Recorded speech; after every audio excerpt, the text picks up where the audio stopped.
os irmãos a abrirem a Bíblia em Marcos capítulo 14, nós vamos ouvir Jesus ensinar. Nós vamos ler acerca do que Jesus ensinou, vamos nos concentrar em Jesus neste momento, no seu ensino. Marcos capítulo 14. Vamos ler dos versículos 1 até ao versículo 11. Marcos 14, de 1 a 11. Dali a 2 dias era a Páscoa e a festa dos pães asmos, e os principais sacerdotes e os escribas procuravam como o prenderiam à traição e o matariam. Pois diziam: não durante a festa, para que não haja tumulto entre o povo. Estando ele em Betânia, reclinado à mesa, em casa de Simão, o leproso, veio uma mulher trazendo um vaso de alabastro com preciosíssimo perfume de nardo puro, e quebrando o alabastro, derramou o bálsamo sobre a cabeça de Jesus. Indignaram-se alguns entre si e diziam: para que este desperdício de bálsamo? Porque este perfume poderia ser vendido por mais de 300 denários e dar-se aos pobres. E murmuravam contra ela. Mas Jesus disse: deixai-a, porque a molestais. Ela praticou boa ação para comigo. Porque os pobres sempre os tendes convosco, e quando quiserdes podeis fazer-lhes bem, mas a mim nem sempre me tendes. Ela fez o que pôde. Antecipou-se a ungir-me para a sepultura. Em verdade vos digo, onde for pregado em todo o mundo o Evangelho, será também contado o que ela fez, para a memória sua. E Judas Iscariotes, um dos 12, foi ter com os principais sacerdotes para lhes entregar Jesus. Eles, ouvindo-o, alegraram-se e lhes prometeram dinheiro. Nesse meio tempo, buscava ele uma boa ocasião para o entregar. Vamos orar?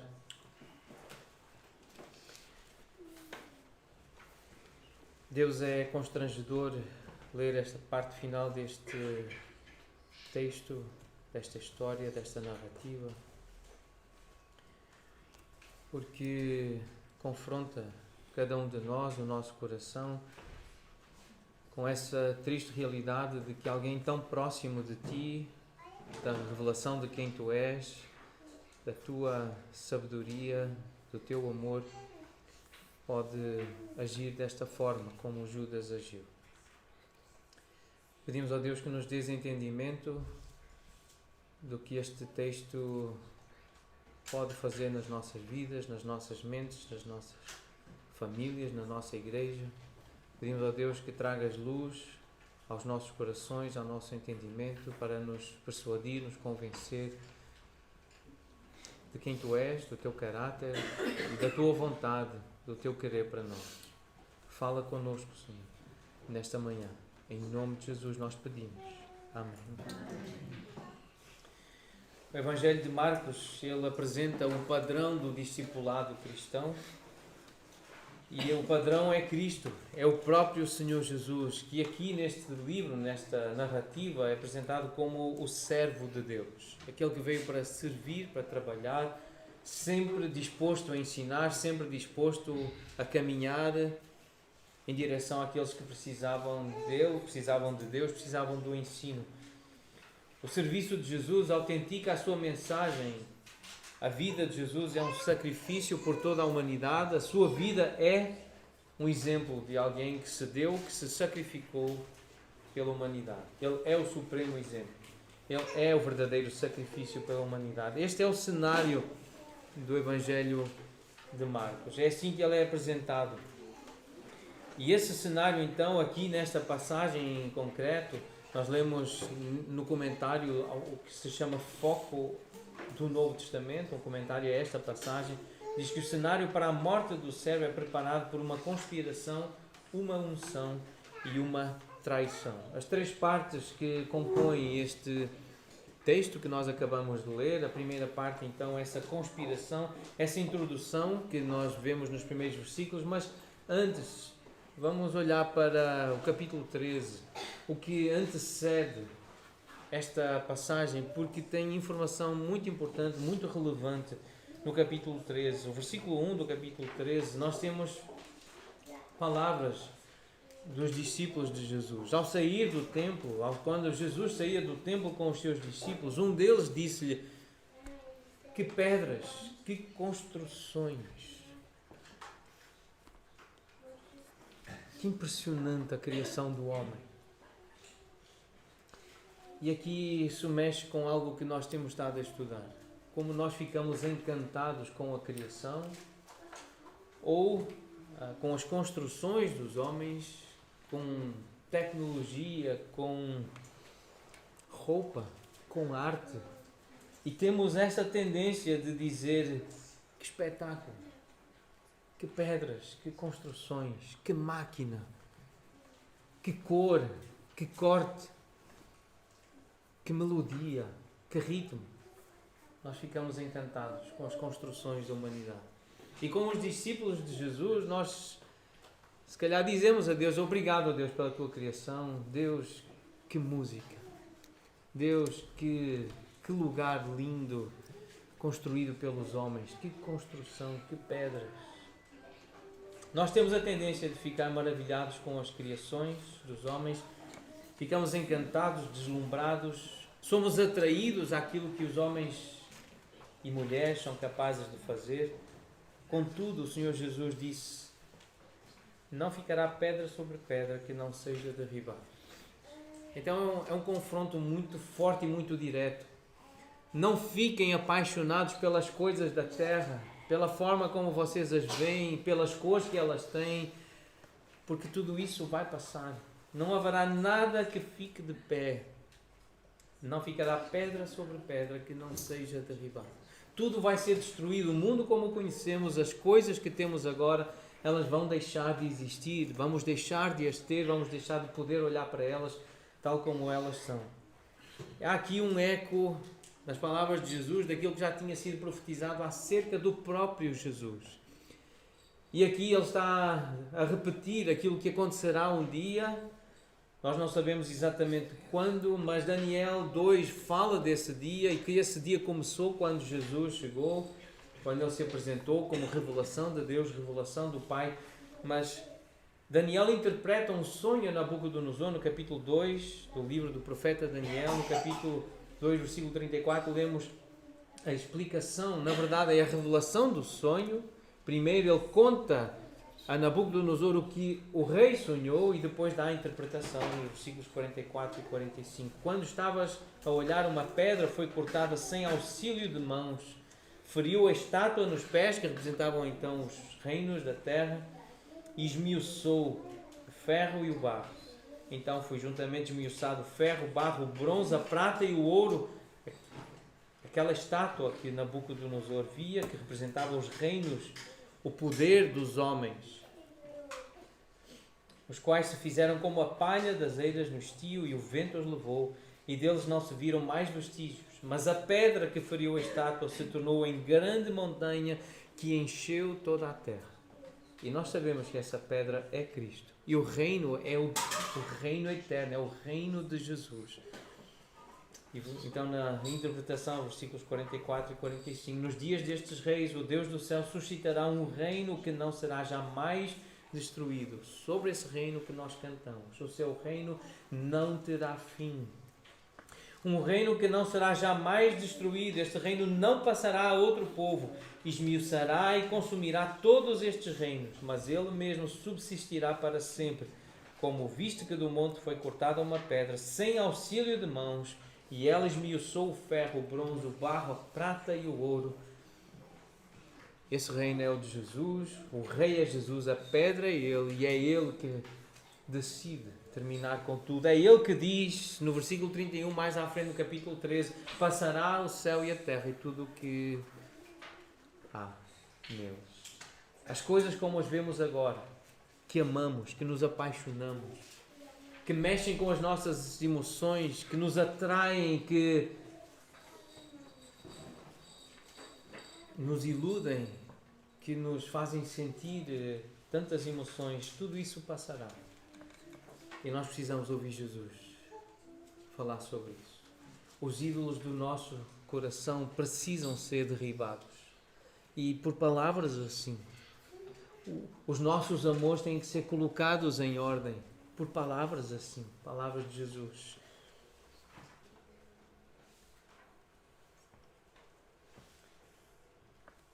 Os versículos 2 a 9 do capítulo 13 falam de destruição, falam de engano, de guerras, de terremotos, de fome e de dor.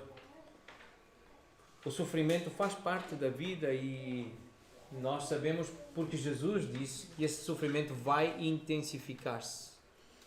As coisas não tendem a melhorar. Para os discípulos de Jesus em particular e para Israel principalmente.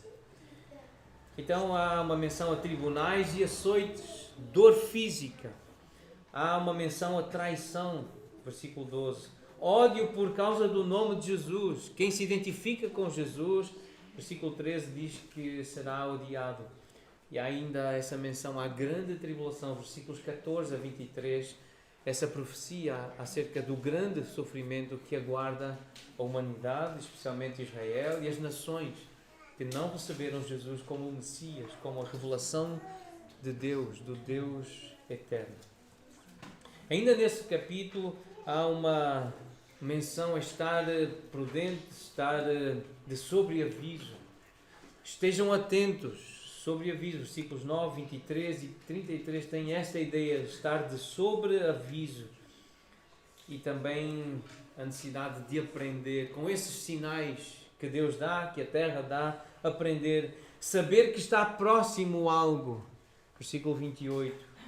E sempre a necessidade de vigiar. Vigiar como sinónimo de orar, estar em oração, vigilantes, cuidar do Espírito, da comunhão com o Senhor. Versículos 33 a 37 falam da importância dessa vigilância, porque há sofrimento, há tentação, há traição que nos aguarda, há dificuldades, há dores que nós vamos atravessar, como Jesus atravessou, como Ele enfrentou, nós vamos também enfrentar. Algumas notas importantes ainda no capítulo 13, que dá este contexto para esta passagem do capítulo 14 que nós lemos. Muito importante o versículo 14 sobre bibliologia.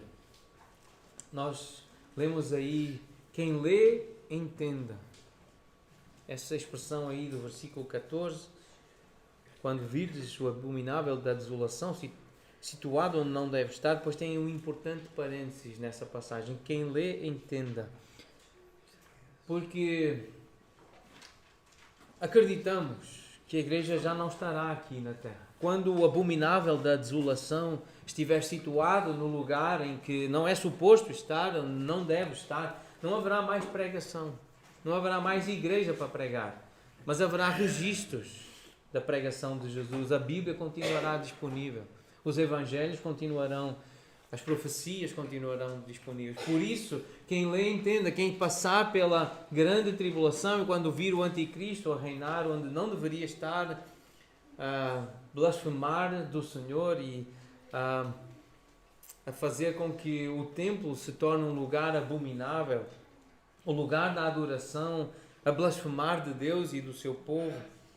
Quem lê, entenda a importância de estar escrito, de termos um livro, a importância de saber ler e de ouvir quem lê. Quem lê, entenda. Ainda hoje é importante entender o que lemos. Entendes tu o que lês? É importante, é fundamental. Deus decidiu escrever e nós somos sempre animados e encorajados a ler, mas haverá um dia em que não haverá pregação, haverá escrito. Quem lê, entenda. É assim que nós lemos e entendemos, interpretamos este versículo 14, a importância de considerarmos a Bíblia, o que está escrito. Porque o versículo 31 diz: as minhas palavras não passarão, elas estão escritas e elas não hão de passar. Estão escritas em pedras, estão escritas em corações, em consciências. As palavras de Jesus não hão de passar. As palavras de Jesus são importantes, sabe? Aquilo que Jesus ensinou, o que Ele viveu, o que Ele disse, o que Ele profetizou, tudo é verdadeiro e tudo se cumprirá. Há então uma menção aqui a essas alterações climáticas, versículos 24 e 25. Naqueles dias, após a referida tribulação, o sol escurecerá, a lua não dará a sua claridade, as estrelas cairão do firmamento e os poderes dos céus serão abalados. Não adianta essa luta aí pelo ambiente, não adianta. está condenado à destruição. O clima vai se deteriorar, a terra como a conhecemos, os céus como os vemos, deixarão de existir, tudo vai ser destruído. É inútil essa guerra e essa luta e essa militância pelo ambiente e pelo clima. É inútil. Isso está profetizado. Vai ser destruído. E nos versículos 26 e 27 nós lemos acerca da glória de Jesus, o Filho do Homem, o Salvador. Esse título, Filho do Homem, vem também de Daniel. É Daniel que é usado por Deus para apresentar esse título para o Messias, uma profecia acerca de Jesus. E aqui então surge o título, o próprio Senhor Jesus a se revelar, a se apresentar como aquele que virá. O Filho do Homem virá nas nuvens com grande poder e glória. Ele é Deus, Ele é glorioso e nós devemos continuar a exaltá-lo, a cantar sobre Ele, a cantar para Ele, porque Ele é digno, Ele é superior, Ele é mais precioso, Ele é maior. E Ele enviará os anjos e reunirá os seus escolhidos dos quatro ventos, da extremidade da terra até à extremidade do céu. Ele reunirá os seus escolhidos. Aqui uma referência então à salvação dos eleitos. Ele enviará os anjos e reunirá os seus escolhidos dos quatro ventos, da extremidade da terra até à extremidade do céu. É Deus que decide acerca da salvação. É Ele que escolhe. E Jesus é bem claro a ensinar isso. Ele não diz que são aqueles que querem ser dele. Ele diz que são aqueles que são escolhidos por Deus, porque Deus quer que eles sejam dele. É Deus que quer, é Deus que escolhe. Aqueles que vierem a crer durante o período da tribulação, uma referência àqueles que serão salvos. Então essa expressão, seus escolhidos, refere-se a esses, mas também aos escolhidos da igreja, que terão sido levados para o céu antes do início da tribulação. São os eleitos, são os escolhidos. Esta expressão eleito ou escolhido, ela é usada várias vezes para pessoas e grupos. O próprio Cristo é chamado de eleito, de escolhido, em Isaías 42. Ele é o servo, ele é o escolhido, é o ungido, é o separado, é o eleito. Em 1 de Pedro 2,6 é usado para Cristo. É uma expressão usada para Israel, é o povo escolhido, em Isaías 45, versículo 4. É uma expressão usada para os santos, para os crentes no milênio, os escolhidos. Isso está lá no profeta Isaías, capítulo 65, versículo 22. É uma expressão usada para os santos, aqueles que serão salvos durante a tribulação, como nós vemos aqui nesta passagem, e também em Mateus 24, 31, texto paralelo. E para os santos da igreja, os crentes, os discípulos de Jesus ao longo das eras. Em Colossenses 3:2 há uma menção a eleitos, a escolhidos, e também aos anjos. Os anjos também são eleitos, também são escolhidos. 1 Timóteo capítulo 5, versículo 21. Mas para que os eleitos saibam que são eleitos, para que os escolhidos percebam que foram escolhidos, é preciso que seja pregado o Evangelho. Então há aqui um versículo central nesta passagem, que neste contexto do capítulo 14, antes então no capítulo 13, versículo 10, o Senhor Jesus diz: é necessário que o Evangelho seja pregado a todas as nações. Aquilo que Jesus viria a fazer, a sua morte, essa conspiração, a unção de Jesus, a preparação para a morte de Jesus, a própria traição, todo o plano que foi feito, que foi elaborado, está relacionado com o Evangelho. Essa história precisa ser contada a todo o povo, a toda a humanidade, a todos os povos, a todas as nações. É necessário que o Evangelho seja pregado, disse o Senhor Jesus. Então no capítulo 14 nós temos essa introdução e aparece a conspiração. Aconteceu na altura da Páscoa. E a Páscoa é um memorial. Nós sabemos que o nome Páscoa significa essa passagem da ira de Deus por cima de Israel. O anjo da morte, aquela maldição que foi lançada sobre o Egito, ela passou por cima das casas que estavam marcadas pelo sangue do Cordeiro. Então é uma imagem muito preciosa para o Evangelho, para aquilo que Jesus para o cerne do Evangelho, para aquilo que Jesus veio fazer à Terra. Portanto, a Páscoa é um memorial da libertação do povo do Egito, é uma festa que se estende desde o dia 14 de Nisan até ao dia 20, vários dias de celebração, e no fim da Páscoa então acontecia a festa dos pães asmos.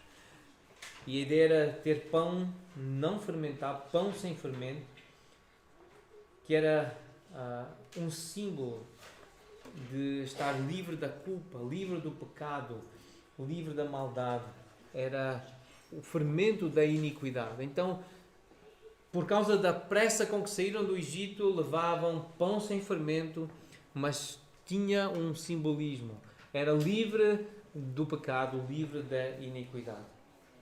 E Jesus usa essa imagem do fermento para falar com os discípulos. Em Mateus 16, nós lemos que Jesus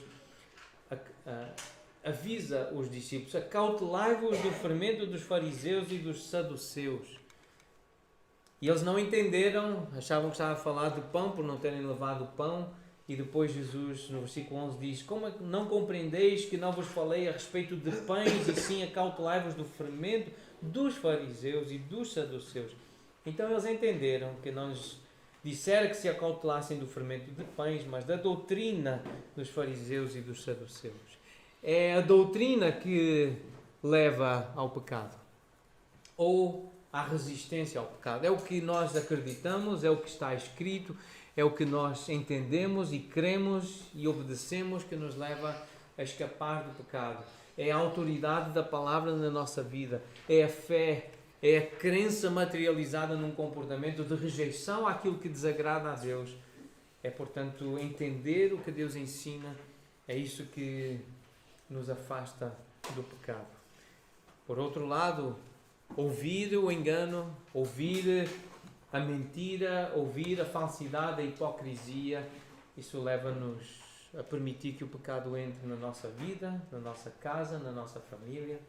Aqui estamos a falar dos principais sacerdotes, os escribas, aqueles que conheciam a lei, aqueles que ensinavam o povo. Eram esses que estavam a semear este tipo de fermento no meio do povo. Foram eles que estavam à procura de como prender à traição Jesus e como o matar. Eram estes. Era este tipo de fermento que estava a agir no meio dos discípulos, no meio de Israel. Este é o ambiente. Um ambiente de grande sofrimento. Conspiração, traição traz muito sofrimento. Sentirmos-nos traídos, sentirmos-nos enganados, traz grande sofrimento. E Jesus sofreu. A Bíblia diz que ele sofreu, tendo sido tentado, e por isso ele é poderoso para socorrer os que são tentados. Em Hebreus capítulo 4 lemos também que nós não temos sumo sacerdote que não possa compadecer-se das nossas fraquezas. Antes, temos um sim que foi tentado em todas as coisas à nossa semelhança, mas sem pecado. Nós temos alguém que nos entende, que entende as nossas dores, o nosso sofrimento, sabe o que é viver, o que é padecer, o que é ser tentado, o que é sofrer esta pressão do fermento de fariseus e de escribas e de hipócritas. O Senhor Jesus sabe o que é ser traído. Jesus sabe o que é sofrer, Ele é capaz de nos entender, Ele é capaz também de nos consolar no meio do sofrimento. Ainda na introdução, nós lemos no versículo 2 acerca da conspiração que eles diziam não durante a festa. Diziam então os principais sacerdotes, diziam os escribas, os líderes religiosos: não vamos fazer isso durante a festa. Todavia, foi precisamente durante a festa que o Deus soberano realizou o seu propósito. Foi precisamente nessa altura que aconteceu o que aconteceu com Jesus. Essa traição, esse sofrimento, esse engano, isso aconteceu precisamente naquela altura. Porquê? Porque está escrito. E o Filho do Homem vai como está escrito, vai conforme está escrito. Estava escrito que era naquela altura. O Senhor tinha determinado. Capítulo 14, mais à frente, versículo 49, o Senhor Jesus fala com esses líderes e diz: todos os dias estava eu convosco no templo ensinando e não me prendestes, contudo, é agora que me prendeis, ainda que não fosse o vosso plano, é nesta altura, é na altura da festa, para que se cumpram as Escrituras. É precisamente agora. É agora que o plano de Deus está em ação. E em Atos capítulo 4, versículo 26, os primeiros cristãos, eles dão este testemunho. Eles estão num ambiente de oração e eles contam a história da vida, da morte, da prisão de Jesus. Levantaram-se os reis da terra e as autoridades ajuntaram-se a uma contra o Senhor e contra o seu ungido. Eles estão a lembrar daquilo que está registado em Marcos capítulo 14, desta traição, desta conspiração. E eles dizem: os reis da terra, as autoridades, os poderes juntaram-se contra o Senhor e contra o seu ungido. Mas o versículo 28 explica: para fazerem tudo o que a tua mão e o teu propósito predeterminaram. Foi Deus que disse que era assim que iria acontecer. Foi o Senhor que predeterminou. É plano de Deus. Foi o Deus soberano que planeou e que executou esse plano. Deus não foi apanhado de surpresa com a traição destes homens, com a traição de Judas. Jesus não foi apanhado de surpresa. Ele conhecia o coração de cada um. E Jesus não é apanhado de surpresa pela maldade da humanidade agora nos nossos dias. Nós não o surpreendemos com a nossa maldade, com a nossa falsidade, a nossa hipocrisia, com as nossas fraquezas. Nós não surpreendemos Jesus. Ele sabe muito bem quem somos. Ele sabe muito bem de que material nós somos feitos. Ele sabe muito bem quem são os homens e as mulheres. E a capacidade que têm para conspirar contra Ele. Tentar enganá-lo. Tentar achar que Deus não vê, achar que Deus não ouve. Achar que tudo pode resultar em paz, em lucro, em benefício próprio. E continua a haver esse ambiente de traição e de conspiração. Mas o texto fala também de unção. A unção de Jesus em casa de Simão, o leproso, em Betânia. Esta história ela é contada também em João capítulo 12. Alguns pormenores estão nesse outro relato. Também em Mateus, no final de Mateus, há um texto que faz alusão a este momento, mas João 12 traz alguns pormenores importantes. Mas eu gostaria de referir que Simão é apresentado aqui como o leproso. Mas é a única vez que nós vemos a menção a este homem. Mas uma vez que um leproso ele era considerado por escrito, ele tinha que estar isolado, ele tinha que ser expulso do convívio. Então, o que nós depreendemos, o que os estudiosos concluem, é que ele terá sido curado por Jesus de forma milagrosa, e aqui ele está a preparar uma refeição para Jesus na sua casa para expressar gratidão. Essa é uma conclusão que alguns estudiosos trazem. Nós não temos muita informação acerca deste homem. Mas ele não podia receber pessoas em casa. Se ele fosse ainda leproso, se a lepra ainda estivesse ativa no seu corpo, ele não poderia estar em contacto com outras pessoas. Mas tudo indica que ele já podia receber pessoas, ele já ter-se-ia mostrado ao sacerdote, já teria feito as suas ofertas, estaria declarado limpo, então poderia convidar pessoas para estar na sua casa e alegrar-se e celebrar com Jesus a sua cura.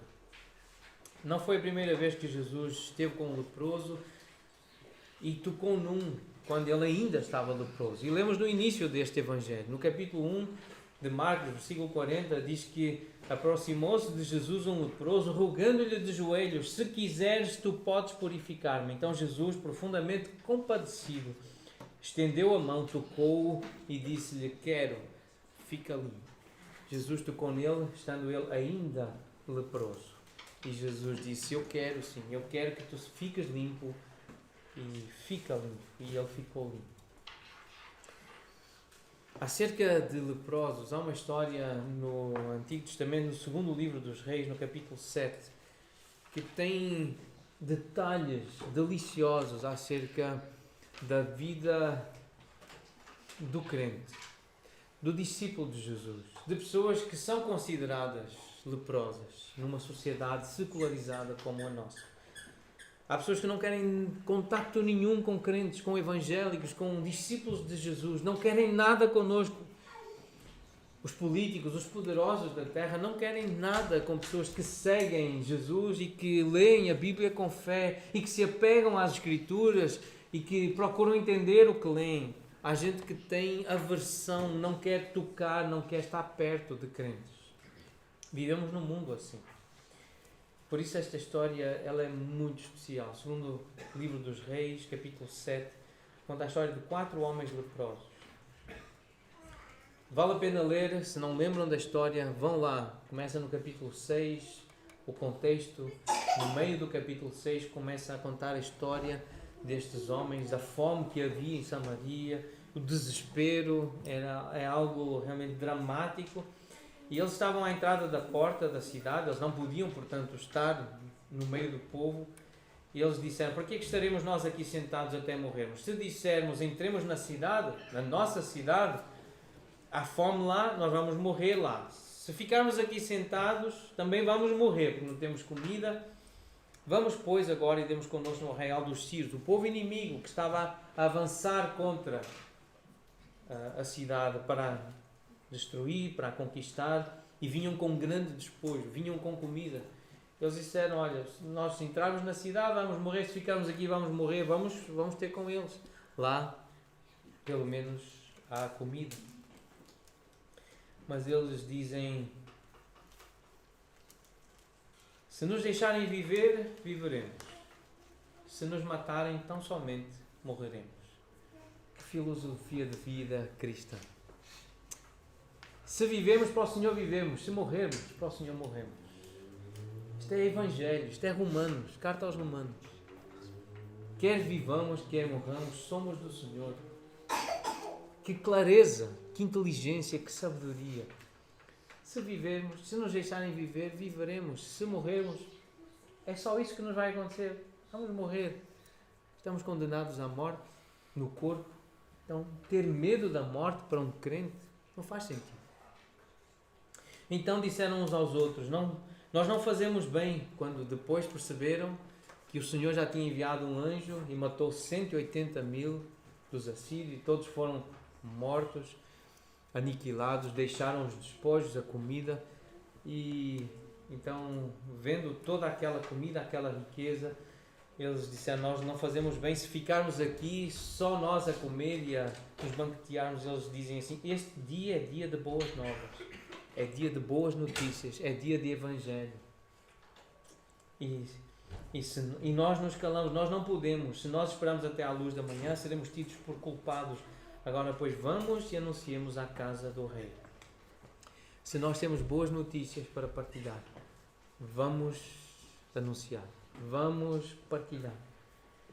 Nós lembramos que Deus escolheu as coisas humildes do mundo, as desprezadas, aquelas que não são, para reduzir a nada as que são. Nós lemos isso em 1 Coríntios, no capítulo 1. É uma decisão de Deus usar as coisas humilhadas e desprezadas pelo mundo. Este texto consola-nos. Nós vemos e sabemos como está o mundo. Nós sabemos como olham para nós. A maior parte das pessoas, os professores das escolas, das universidades, os cientistas, os governantes do nosso país, do nosso continente. Mas é um consolo perceber isso. Que Deus, Ele toca em leprosos. Deus come com pessoas que têm a fama de ser leprosos. O Senhor Jesus, Ele quer andar perto.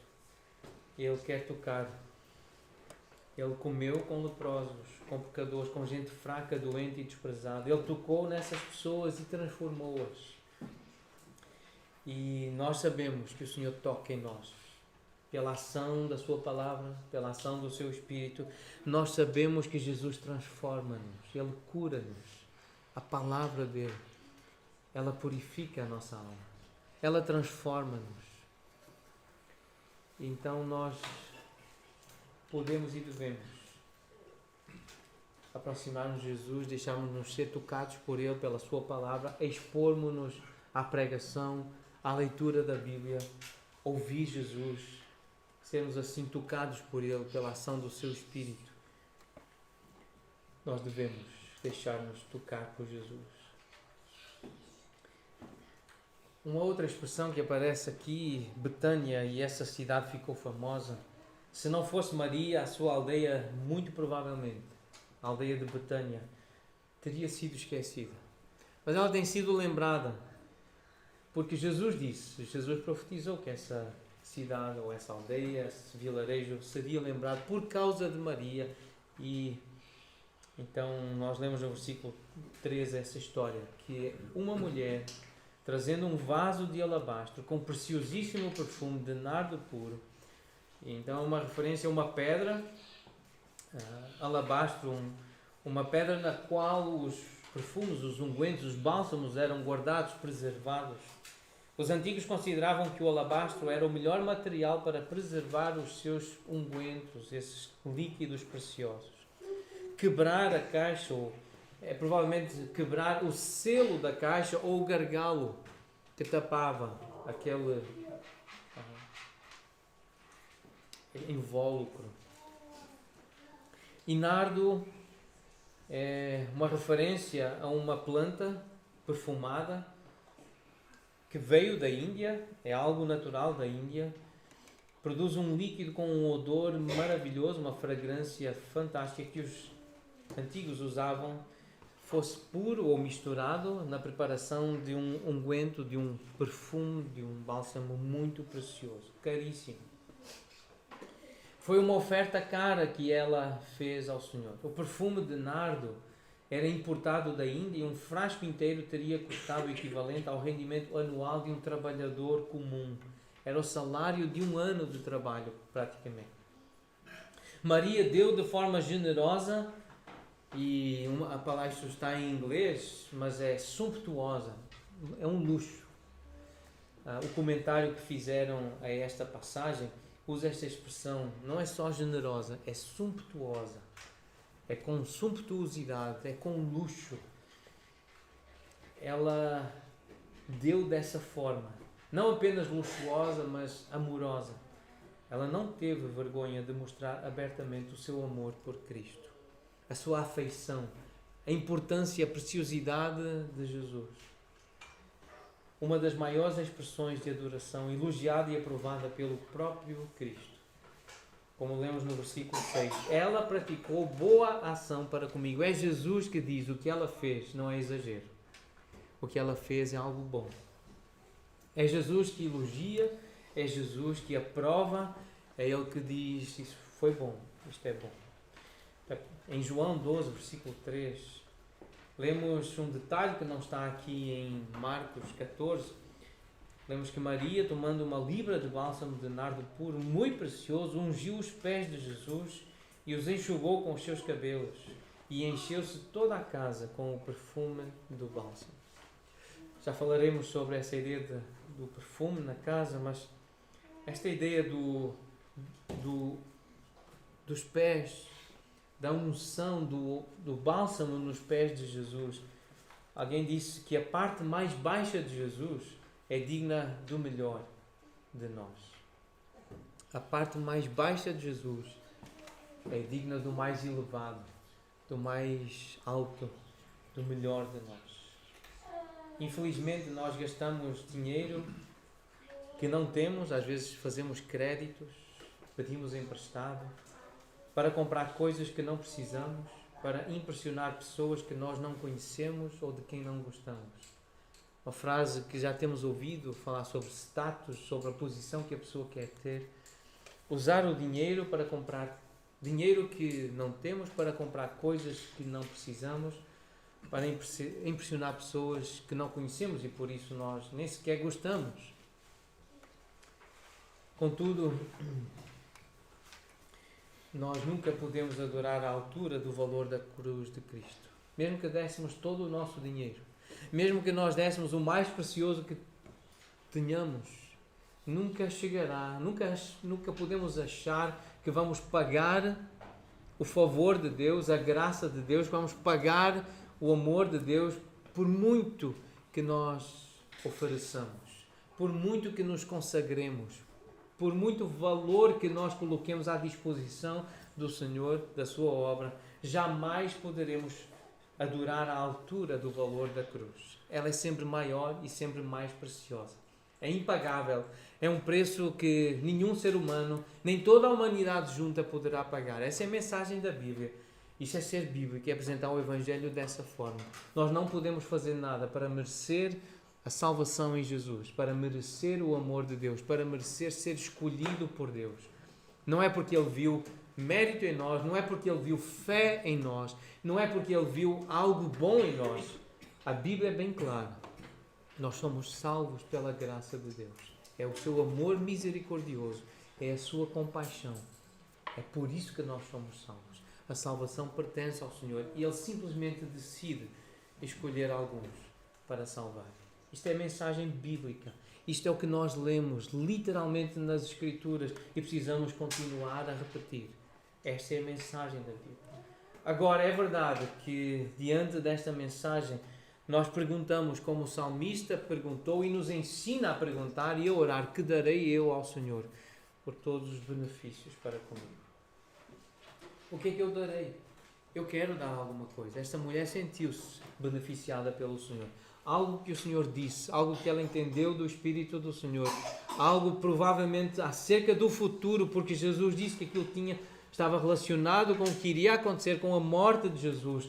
Algo Maria recebeu de Deus acerca do futuro, do benefício da cruz de Cristo, porque ela está a prepará-lo para a sepultura, para a morte de Jesus. Ela queria dar alguma coisa ao Senhor. E não há benefício maior do que a salvação da nossa alma, que o perdão dos nossos pecados, de sermos considerados puros diante do Senhor, lavados pelo sangue de Jesus. Esse é o maior benefício que nós um dia poderemos receber. Não há outro. E nós desejamos muitas coisas, nós queremos muitas coisas, mas a coisa melhor é essa.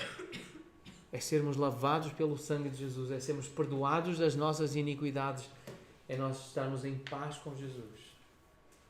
No Salmo 116, ele dá indicações de como adorar ao Senhor, de como podemos retribuir ao Senhor, não para pagar esse benefício, mas para mostrar gratidão. Tomarei o cálice da salvação e invocarei o nome do Senhor. Cumprirei os meus votos ao Senhor na presença de todo o seu povo. Oferecer-te-ei sacrifícios de ações de graças e invocarei o nome do Senhor. Cumprirei os meus votos ao Senhor na presença de todo o seu povo. Jesus fez isto. Os crentes têm feito isto ao longo do tempo e nós estamos a ser ensinados a fazer também, a cumprirmos os nossos votos, de sermos fiéis a Deus, de sermos participantes da sua obra, a praticarmos o bem. Nós que somos feitura dele, criados em Cristo para fazermos boas obras, coisas boas, como Maria fez. Ela fez algo bom. Ela, de certa forma, anunciou a morte do Senhor. A forma como ela o ungiu, a forma como ela o preparou para a morte. Ela falou de Cristo e do Evangelho. Só que esse ato trouxe indignação e murmuração. Voltando a Marcos 14, versículos 4 e 5, nós vemos que indignaram-se alguns entre si e diziam: para que este desperdício de bálsamo? Porque este perfume poderia ser vendido por mais de 300 denários e dar-se aos pobres. Se murmuravam contra ela e falavam mal dela. Incompreensão, críticas, censura, condenação são coisas que fazem parte da vida de um verdadeiro adorador. Alguém que adora Jesus, o Jesus verdadeiro, vai ser mal entendido, vai ser criticado, censurado, vai ser condenado, vai haver murmuração. Em atos de verdadeira adoração vai haver ocasiões assim. Tem havido ao longo dos séculos. Nós não vamos ser a exceção. Se nós adorarmos o Senhor em espírito e em verdade, preparemo-nos para a perseguição, preparemo-nos para a murmuração, para a indignação de outras pessoas que nos vão observar. Incompreensão, críticas, censura e condenação. Isso faz parte da vida da adoração. O Senhor Jesus é claro, Ele já tinha dito e repetiu isto outras ocasiões. Nós já lemos capítulo 13, versículo 13: sereis odiados de todos por causa do meu nome. Em Mateus 10, 24, o Senhor Jesus diz: o discípulo não está acima do seu mestre, nem o servo acima do seu senhor. Basta ao discípulo ser como o seu mestre e ao servo como o seu senhor. Se chamaram Beelzebu ao dono da casa, quanto mais aos seus domésticos.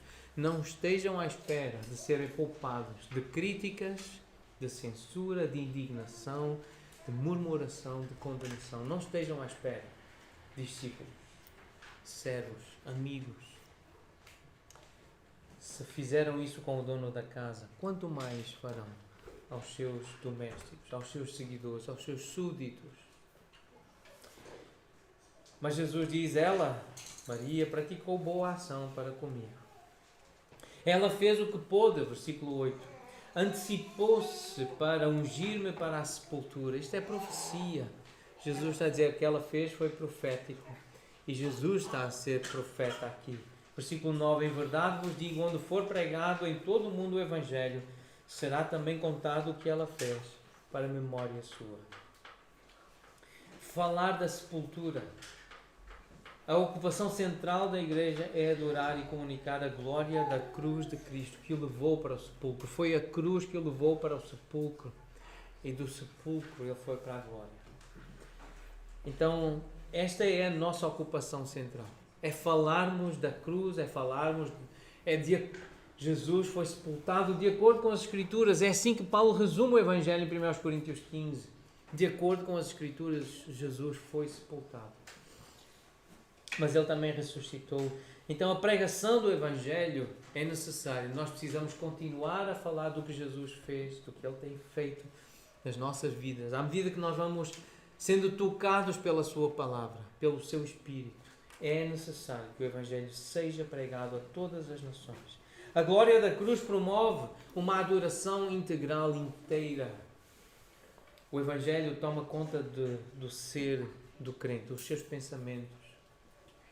Isto tem que estar a crescer no nosso meio. O Evangelho, a mensagem de Jesus, o amor de Deus, a certeza da ressurreição, a certeza da vida eterna, é uma mensagem que tem que tomar conta de nós, tem que tomar conta do nosso raciocínio, os nossos pensamentos, tem que nos dominar. É isso que pensar na cruz, é isso que pensar no Evangelho faz quando nós gastamos tempo, quando nós nos dedicamos a ouvir Jesus, a pensar em Jesus, a pensar na mensagem da cruz. A inevitabilidade da adoração genuína é uma evidência da verdadeira conversão. Se nós somos realmente convertidos, se somos realmente de Jesus, é inevitável que queiramos estar em ambientes como este, ao domingo, para adorar Jesus, para partir o pão e para beber o cálice. É inevitável. Se nós somos de Jesus, se nós somos convertidos, nós vamos querer lembrar da morte dele, da ressurreição dele. Nós vamos querer ouvi-lo ensinar. Nós vamos querer estar perto de Jesus. Nós vamos querer partilhar da mesa dele. É inevitável. Então, aqueles que não querem estar neste ambiente têm que se questionar, e nós temos que questioná-los, se realmente já se converteram, se realmente já creram no Evangelho, se realmente já são de Jesus, se já ouviram realmente acerca da glória de Jesus, se já entenderam quem Jesus é. Porque há muitos ídolos, e voltando a esse assunto, há muitos que querem se fazer passar por Jesus, por Senhor, por Deus. Há muitos que querem atrair, e muitas coisas querem atrair a nossa atenção, devoção, a nossa adoração. Então, quando desejamos chegar a alguma coisa através de Deus, é uma evidência de que ainda não deixamos a idolatria. Se alguém vem aqui a esta casa de oração a pensar que vem aqui para obter algo na segunda-feira ou no próximo ano, se vem aqui buscar Deus em oração, tentar agradar a Deus, mas está com o pensamento em ter algo diferente, maior para ele, melhor no seu critério, do que Jesus, do que ter comunhão com Deus, do que estar com o Pai para sempre. É idólatra ainda. Tem um coração idólatra. Não está a adorar o verdadeiro Deus. Usar Deus para chegar a outra coisa é uma evidência de que temos um coração ainda idólatra. Fazer orações simplesmente a pedir coisas, passar por Deus para chegarmos a um alvo, a uma promoção, a um emprego, a uma colocação na escola, a uma cura, a um cônjuge, a filhos, é idolatria. Nós não somos ainda de Jesus, não somos convertidos. Ou estamos muito iludidos, estamos enfermos, estamos infectados ainda, estamos influenciados por fermento de fariseus hipócritas, pessoas com falsa doutrina, ensino de demónios. Nós precisamos ouvir a verdade do Evangelho, rendermos-nos a Jesus, ficarmos encantados com a sua glória, e isso basta. Eu não preciso de mais nada. Isso é contentamento cristão. Eu tenho Cristo. Eu não preciso de mais nada. Deus quer que estejamos perto dele. Deus quer-nos ao lado dele. Esta semana ouvi esta menção em Êxodo, capítulo 19, versículo 4. Uma menção à Páscoa, à passagem, o que Deus fez, poupando os israelitas, punindo os egípcios. Tendes visto o que fiz aos egípcios, como vos protegi, como vos levei sobre asas de água e como vos cheguei a mim. Deus quer-nos perto dele. Deus quer-nos à mesa com ele. Deus quer ter comunhão com a humanidade. Isto é salvação. É comunhão com Jesus. É estarmos ao lado dele, é pensarmos nele, é elogiarmos quem ele é termos prazer na sua presença e na sua beleza. Isso é verdadeira conversão. É estarmos perto dele, deixarmos-nos achegar a ele, porque ele nos achega a si, ele nos convida para si, ele nos atrai. É possível embelezar a adoração quando deixamos de ganhar mais dinheiro para poder gastar mais tempo com Cristo e com a glória da sua cruz. Nós sabemos que o domingo cada vez mais está a ser usado para ganhar dinheiro. Era um pecado grave. Mesmo em Portugal, na Europa, era um pecado grave trabalhar ao domingo. Era o dia do Senhor. Cada vez mais a secularização está a entrar e cada vez mais é normal, inclusive ao domingo, ter trabalho. Mas esta frase, ela mexe comigo, mexe connosco e deve mexer. E sei que há pessoas que se sentem sensibilizadas por esta afirmação. Porque é possível embelezar a adoração, mesmo tendo a oportunidade de trabalhar e de ganhar dinheiro e deixar de ganhar esse dinheiro extra para poder gastar mais tempo com Cristo e com a glória da sua cruz, num ambiente que é preparado para lembrar da cruz. É lá que o pão é partido, é lá que o cálice é preparado para que Jesus seja lembrado.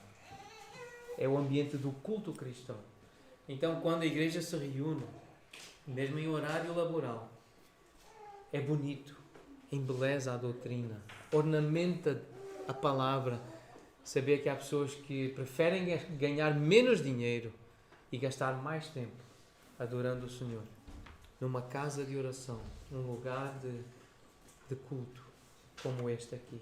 E devemos nos alegrar porque estamos juntos num lugar como este. Devemos celebrar isso. Porque temos irmãos que poderiam estar a trabalhar, poderiam estar a ganhar mais dinheiro, mas estão aqui a gastar tempo para celebrar Jesus, para adorá-lo. Longe esteja de nós nos gloriarmos, senão na cruz do nosso Senhor Jesus Cristo. Longe esteja de nós sentirmos prazer, aquele orgulho santo de ter uma família saudável, educada, bem vestida, a morar numa casa bonita, com a conta no banco bem recheada. Longe esteja de nós nos gloriarmos nessas coisas, a não ser na cruz de Cristo. Gálatas 6,14. Ensina Paulo aos crentes. A maior glória do crente em ter entendido a mensagem da cruz. O que é que Jesus fez naquele lugar? No Gólgota, no Calvário. Foi para isso que ele foi preparado por Maria, com aquele unguento, com aquele precioso bálsamo. A glória da cruz de Cristo é o maior instrumento da evangelização. Se nós entendemos isto, e este brilho da cruz, e se nós nos encantamos com esta mensagem, as pessoas vão perceber que estamos encantados por Cristo, pela glória da sua cruz, pela mensagem do Evangelho, e essa autenticidade do nosso encanto por Jesus vai se tornar notória. O nosso pensamento é voltado para Ele, as nossas decisões são voltadas para lhe agradar. Nós vamos fazer decisões que apontam para a cruz, apontam para Jesus, para a sua glória, apontam para a eternidade. Maria esqueceu dela mesma, da sua honra, porque ela concentrou-se em Jesus, no Salvador, no Filho do Homem, no Messias. Ela não ficou preocupada com ela, com o que iriam pensar dela, com toda a economia que ela tinha feito para aquele unguento tão precioso. Ela não ficou preocupada com ela. Ela concentrou-se em Jesus. E por isso ela foi elogiada por Jesus, uma verdadeira adoradora. E é possível embelezar a adoração. É possível. Jesus é mais precioso. E essa noção cura-nos da idolatria. Cura-nos de adorarmos falsos deuses, entidades menores, coisas pequenas, à luz e comparadas com Cristo, são insignificantes. Sabemos, contudo, que elas nos atraem. Nós sabemos que elas têm um poder de sedução. Mas, olhando para Cristo, considerá-lo então precioso e mais importante, cura-nos da idolatria. E, por fim, uma nota séria no final deste texto, a traição. Versículos 10 e 11. Judas Iscariotes, um dos 12, foi ter com os principais sacerdotes para lhes entregar Jesus. Eles, ouvindo, alegraram-se e lhe prometeram dinheiro. Nesse meio tempo, buscava ele uma boa ocasião para o entregar. O verbo aí é aquele verbo da alegria, da graça que traz alegria, um verbo forte. Há alegria, eles alegraram-se, eles sentiram-se alegres, regozijaram. A alegria da iniquidade. O pecado traz alegria. O pecado traz prazer. A iniquidade traz alegria. Há muita emoção quando se faz aquilo que para Deus é uma depravação. Só que ela é passageira, essa alegria. E foi bem rápida que ela passou para Judas. Ele quis fazer negócio, ele amava o dinheiro, ele era ladrão, nós lemos isso em João 12. Ele amava o dinheiro. Esta semana também eu vi um irmão ensinar acerca de conflitos conjugais, um dos problemas mais comuns entre os casais e nas famílias está relacionado ao dinheiro, e ele disse que ter problemas financeiros não é pecado. Não existe o pecado do problema financeiro. Mas o problema financeiro revela pecados do coração, ganância, inveja e cobiça. Quando nós temos problemas financeiros, muito provavelmente nós estamos a cair na tentação de sermos gananciosos, de cobiçarmos ou de sentirmos inveja. E Judas caiu nesse pecado. Ele era ganancioso, ele amava o dinheiro. Então essa alegria passou rápido. Ele fez um negócio. Ele vendeu Jesus. Mas em Mateus 27 nós somos informados do fim que ele teve. Ele, vendo o que aconteceu a Jesus, tocado de remorso, essa culpa que corrói por dentro, ele devolveu as 30 moedas de prata aos principais sacerdotes e aos anciãos, dizendo: pequei traindo sangue inocente. Mas eles disseram: que nos importa? Nós não queremos saber de ti, da tua alma. Os sacerdotes falsos são assim, os falsos mestres e pastores. Queremos lá saber de ti, da tua culpa e da tua confissão. O que eu tenho a ver com isso? Desenrasca-te. Não te vou visitar, não te vou dar tempo. Quero lá saber se tu tens culpa, se tens remorsos. Eu não quero saber. Esse é o ambiente da fé falsa. Mas é uma fé existem religiosos assim. Eles responderam: isso é contigo. Então Judas, já que era com ele, atirando para o santuário as moedas de prata, retirou-se e foi enforcar-se. Passou rápido a alegria desse pecado e dessa iniquidade. E nós sabemos que passará também a alegria desses falsos mestres. E desses que andam com esse fermento, a espalhar esse fermento na humanidade, esses judeus que carregam um ensino falso, mentiroso, demoníaco. Segunda de Pedro faz menção a esses falsos mestres. Capítulo 2. São brutos e irracionais, naturalmente feitos para presa e destruição. Falando mal daquilo em que são ignorantes, na sua destruição também hão de ser destruídos. Essa alegria vai passar. Ela é passageira. Versículo 17. Esses tais são como fonte sem água, como névoas impelidas por temporal. Para eles está reservada a negridão das trevas. É coisa séria. Deixar de ouvir ou não ouvir com atenção, não acreditar no que Jesus ensina, é algo muito sério. A iniquidade pode trazer alguma alegria, algum prazer, mas é passageiro. 2 Pedro 3, versículo 7 diz: os céus que agora existem e a terra, pela mesma palavra, têm sido entesourados para fogo, estando reservados para o dia do juízo e destruição dos homens ímpios, que preferem adorar a criatura em vez de adorar o Criador.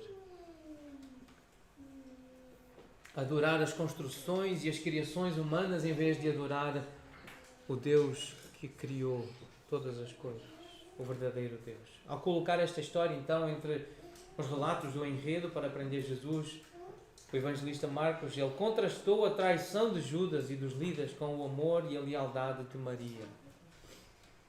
A feiura dos pecados deles torna a beleza do sacrifício dela ainda mais significativo.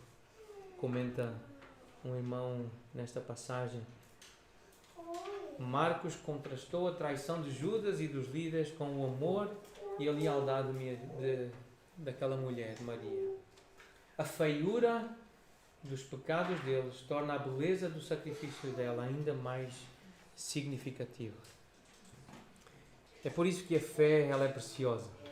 Viver a fé cristã num mundo corrompido como o nosso torna a fé cristã tão preciosa. Vivermos fé em Portugal, na Europa, é algo tão precioso. Falarmos do Evangelho, lermos a Bíblia, nos aconselharmos biblicamente, é precioso. Porque o contexto é feio. Então destaca-se ainda mais a beleza do que o Evangelho tem feito nos nossos corações, nas nossas vidas, nas nossas famílias. Um momento como este, em que nós vamos cantar para Jesus, nós vamos exaltá-lo, vamos honrá-lo. Já fizemos isso e vamos continuar a fazer. Separamos este dia para isso. É algo bonito. E haverá consequências para ir momentos como este. Vai haver consequências do que estamos a viver, a cantar. Vai haver consequências. Porque houve consequências. O ato de Maria trouxe consequências naquele contexto. A primeira consequência é que a casa ficou cheia da maravilhosa fragrância daquele perfume. Foi uma consequência imediata. Aquela casa ficou cheia daquele perfume maravilhoso. E há sempre uma fragrância espiritual na casa onde Jesus Cristo é amado e adorado.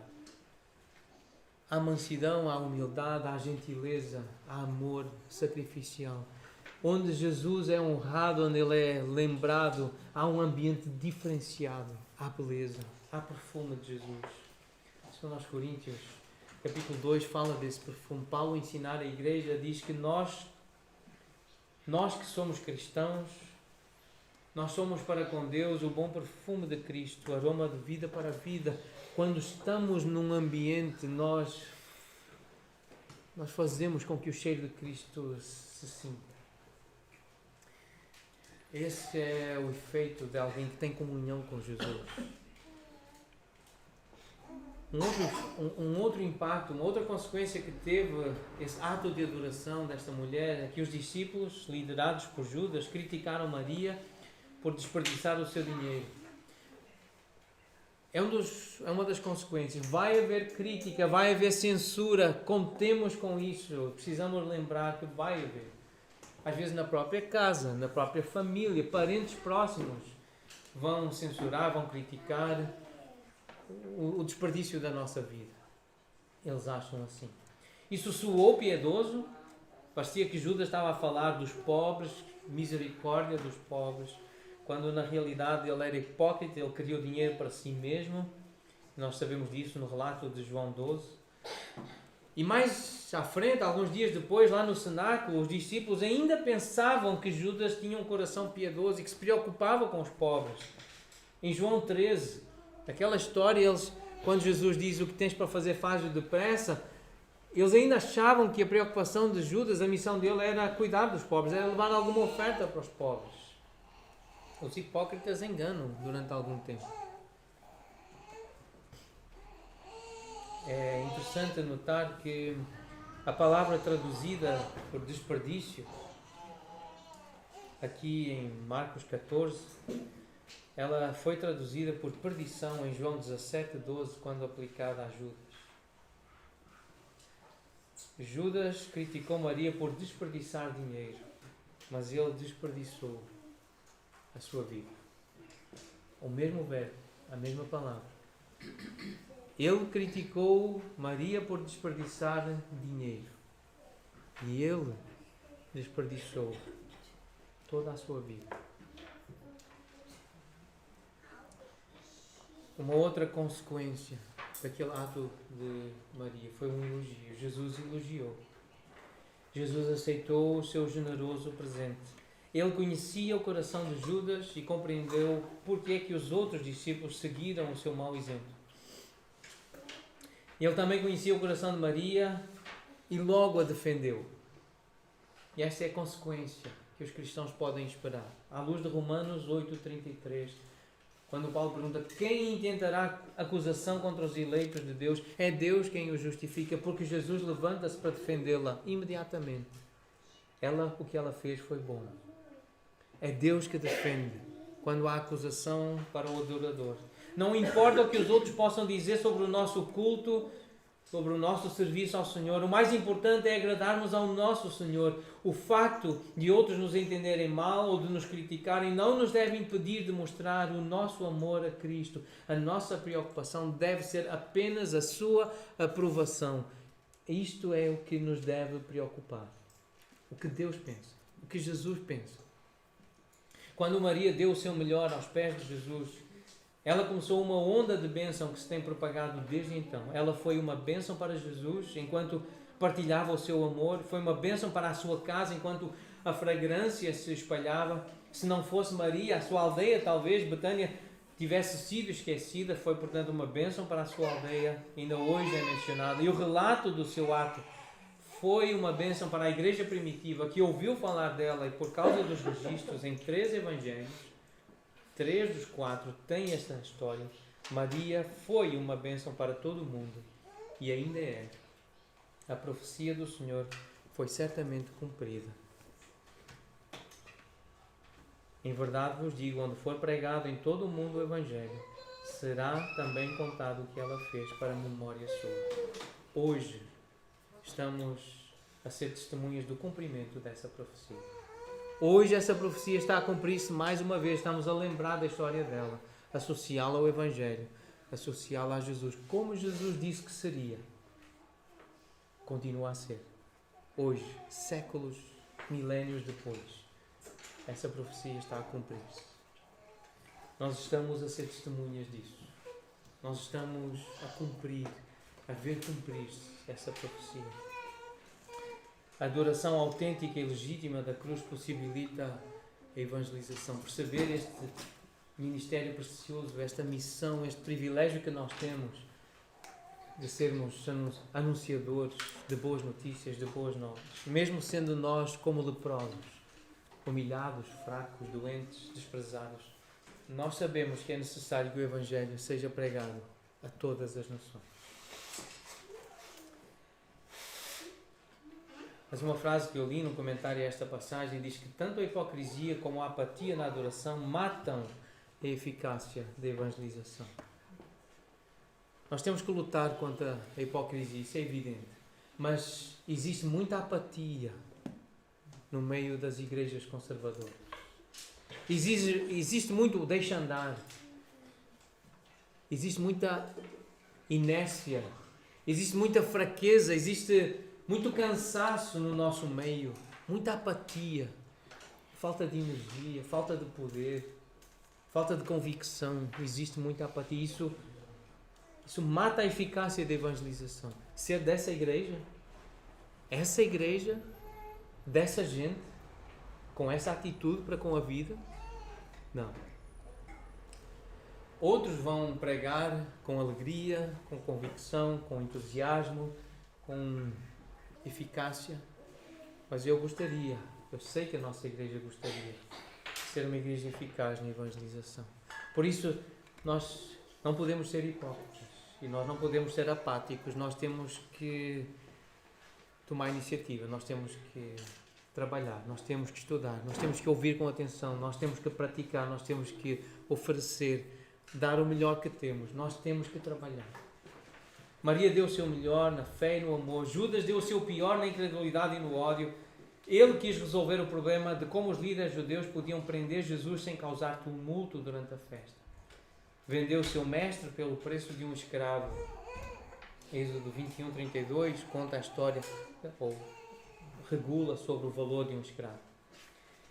Este foi o ato de traição mais baixo da história. Ganhou a fama de maior traidor, sem qualquer glória. Ainda hoje, quando alguém, mesmo no mundo secularizado, se quer referir a traição, usam a expressão Judas. Ele tornou-se famoso por causa do que ele fez a Jesus. Hoje nós contamos novamente esta história para nos estimularmos a fazer boas escolhas, para escolhermos a melhor parte, escolhermos praticar boas ações para com o Senhor Jesus, para sermos ricos para com Ele. E uma das formas é cantarmos acerca da sua grandeza, do seu valor. Mas não podemos ficar por aqui só por falar, só por cantar. Nós temos que mostrar com decisões, com atitudes, com ações.